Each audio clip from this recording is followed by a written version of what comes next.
नमस्कार मंडळी, मी विघ्नेश आपल्या सर्वांचं स्वागत करतोय का नवीन ब्लॉगमध्ये।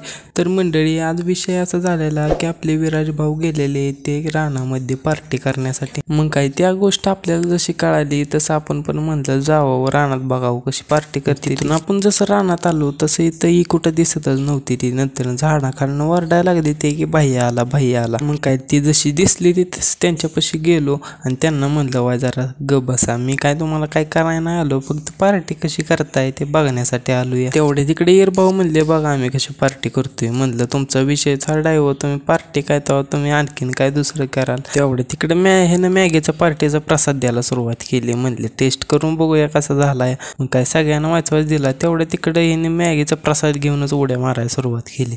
म्हणलं अगोदर मॅगी तरी खावा। मग काय जशी मॅगी यांची शिजली तशी चुलीवून खाली उतरवली आणि प्रत्येकाला वाटायला सुरुवात केली। आणि यांची वाटणी म्हणजे एक नंबर विषय झाड। याने इरणं तर एवढं मोठं ताट आणलेलं आहे की पोटापेक्षा जास्त खाणार असल्या। आणि जशी यांची प्रत्येकाला मॅगी पुचली तशी यांनी डायरेक्ट तावच द्यायला सुरुवात केली। मग काही विषय झाडतो आणि तेवढं तिकडे परताय पण बसली जेवायला। आणि मॅगी अशी खात होती ती की मटणाची पार्टी केल्या गतच चाकत माकतच खात होती ती। म्हणलं लागा हे आपल्याला एटवून दाखवते ते काय। म्हणलं यांचा विषय सोडावा किंवा मग काय जशी यांची पार्टी झाली तशी चुलबिल विजवून सगळ्या बोजा बिस्तारा गोळा केला आणि म्हणलं आता चला डायरेक्ट घरी जाऊया।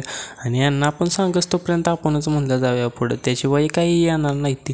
आणि तिथून आपण जसं घरी पोचलो तसं म्हणलं आता इकडं पावसाचं वातावरण झाले आणि पावसाचं वातावरण झालंय म्हणता म्हणता पाऊस पण यायला सुरुवात झाली। पाऊस आला आपण म्हणून घरात गेलो तसं इकडं मम्मीनं बेत टाकलेला ते शंकरपाळ्या करायचा। मग काय म्हणलं आता शंकरपाळ्या होस तोपर्यंत आपण थोडंसं फिरून येऊया। आणि फिरून यायच्या नादात आपलं नियोजन झालं दुसरंच की म्हणलं आता विराज भाऊंची रील शूट करायची। म्हणलं आता चला जाऊया ते गाळ्यातले घर। काय तसा सगळा मोर्चा वळवला तो डायरेक्ट गाळ्यातले घरी। आणि जाता जाता परीला काहीतरी खायला घ्यायला लागते किंवा मग काय तिथून नंतर खायला जसं घेतलं तेवढे तिकडे आपले राजा भाऊ आले आणि विराज भाऊ त्यांच्या मागच लागायला लागले। आणि ती लागली खेळायला ते गजन।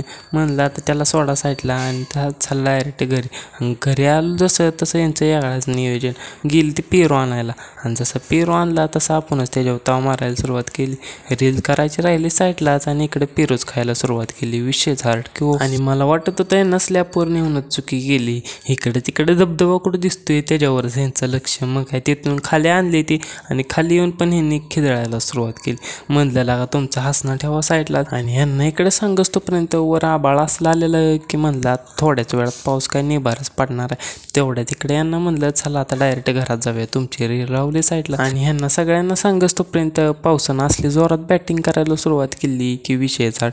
असला वादळी वाऱ्यासह पाऊस चालू होता की परत एक घांगत झालेला। आणि जसा पाऊस उघडला तसा आपण डायरेक्ट धरली ती घराच्या वाटेत। घरी आल्या आल्या आपण शंकरपाळ्या शोधायला सुरुवात केली। मग काय जसं शंकरपाळ्या घेतल्या आणि म्हणलं आता बाप्पाच्या पाया पडून येऊया का म्हणून म्हणलं तर हातपाय तोंड धुतलेलं। म्हणलं आता बाप्पाच्या पाया पडून येऊ। मग काय थेट गेलो ते मंदिरामध्ये। आणि जसं मंदिरामध्ये गेलो तसं इथं होतं कुलूप। तर मंडळी आपण बाहेरनंच पाया पडून घेतलं।